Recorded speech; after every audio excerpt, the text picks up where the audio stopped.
那个时候就不知道有什么运动员跑鞋还很有讲究，我就觉得有一双跑鞋已经很不错。因为我记得他当时连双好的鞋都没有，他那个钉鞋啊，也都是在体校那边都有又旧又破。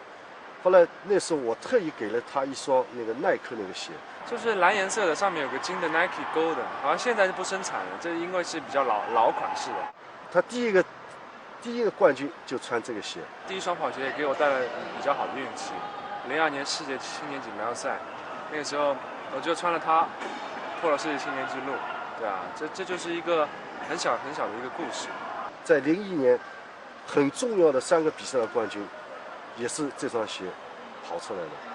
那个时候是当宝穿就是，要等很重要的比赛我才去要把它跑鞋拿出来秀一下。对，就感觉穿上这跑鞋自己好像就会成绩加快很多。就这个鞋就是慢慢就已经旧了，有些地方也已经破了。他把这双鞋还洗干净，他到现在还珍藏着，因为就是这双鞋给他带来了第一个冠军。